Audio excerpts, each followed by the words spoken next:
Hello everyone, welcome to this session. In today's video, we are going to clearly understand one of the most important concepts for every .NET developer, the solid principles.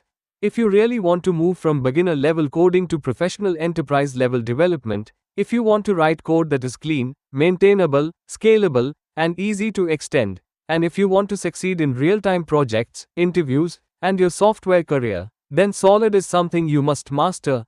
In this session, you will learn what solid is, why solid matters, how it is used in .NET real-time development, and we will discuss each principle one by one with simple explanations and practical thought process examples. So stay with me till the end. This session is going to be extremely valuable. Before we dive into each principle, let us first understand what solid actually means. Solid is a collection of 5 important design principles introduced by Robert C. Martin, also known as Uncle Bob. These principles help developers design better software systems. Solid mainly focuses on object-oriented design, meaning how we design classes, how we design relationships between classes, and how we structure our application. So solid stands for S. Single Responsibility Principle, O. Open-Closed Principle, L. Liskov Substitution Principle, I. Interface Segregation Principle, D. Dependency Inversion Principle. When we follow solid, our code becomes easier to test, easier to maintain, easier to change, and easier to extend in the future. So now, let us clearly understand each principle one by one. Single Responsibility Principle. Let us start with the first principle, Single Responsibility Principle. This simply says, a class should have only one reason to change. In simple words, one class should do only one job. Imagine you have a class which is handling business logic, database logic, and also sending emails, everything inside a single class. This class will become very large. And whenever database changes, you need to modify it. Whenever email changes, again you modify it. Whenever business logic changes, again you modify it. This makes your application hard to maintain and very risky. Instead, we should separate responsibilities. One class should handle business rules, another class should handle database saving, another class should handle email notification.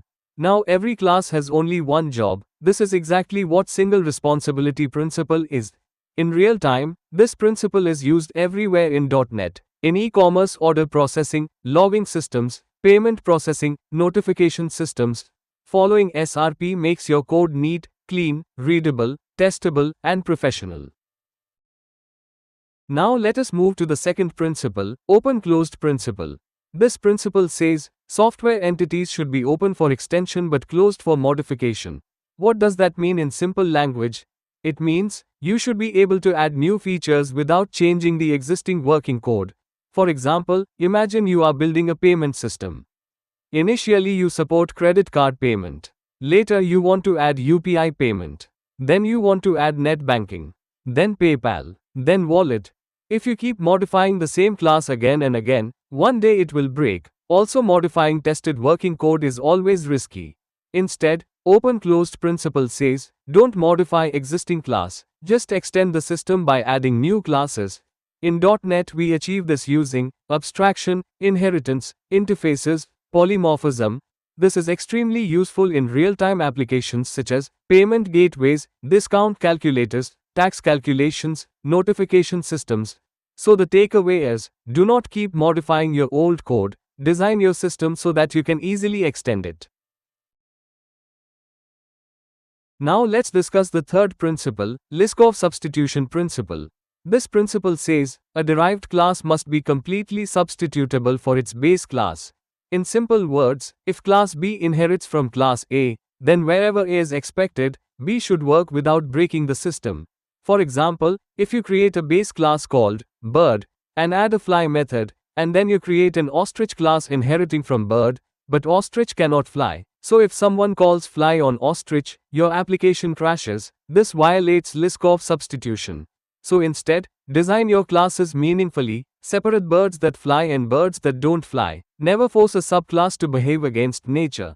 This principle ensures correct inheritance, logical object hierarchy, stable design, no unexpected runtime behavior. This is widely applied in vehicle systems, shape hierarchies, employee management systems, banking systems. So always remember, Child class should never break the expectations of parent class. Now let us look at the fourth principle, Interface Segregation Principle. This principle says, do not force a class to depend on methods it does not use. In simpler words, do not create one large interface with so many unnecessary methods. Create small, meaningful, and focused interfaces. For example, if you create an interface that has work and eat methods, and then you force a robot class to implement it, robot does not eat. So you are forcing the robot class to implement something it doesn't need. This is bad design. Instead, break the interface into work interface, eat interface. Now only those who need eat will implement eat, those who only work will only implement work. This principle improves flexibility, clarity, reusability, maintainability, and it is heavily used in clean architecture, microservices, solid API designs, enterprise applications. So always create small, meaningful interfaces instead of one giant interface. Now let's talk about the fifth and final principle, Dependency Inversion Principle. This is one of the most important concepts in modern .NET development. This principle says, high-level modules should not depend on low-level modules. Both should depend on abstractions. In simple words, your main business logic should not directly depend on concrete classes. It should depend on interfaces or abstractions. For example, if your notification service is tightly connected to email service, then tomorrow if you want SMS, WhatsApp, or push notification, you must modify the notification service. But if your notification service depends on an interface, then you can easily plug any notification type without changing main logic. This principle is the reason why dependency injection exists in ASP.NET Core. In fact, modern .NET frameworks are completely built around this principle. Benefits include flexible design, easy switching between implementations, better testing, loose coupling, professional architecture. So always depend on abstractions, not concrete classes. Now you may ask, where exactly are solid principles used in real projects? They are used everywhere. Checkmark ASP.NET Core Clean Architecture, checkmark Domain-Driven Design, checkmark Microservices Architecture, checkmark Onion Architecture, checkmark Enterprise ERP Systems, checkmark Banking Applications, checkmark E-commerce Systems. Whenever companies design large systems, maintainable systems, and long-term scalable products, Solid plays a very important role. Solid helps your code remain clean, testable, flexible, professional, and companies give very high importance to these concepts during interviews also.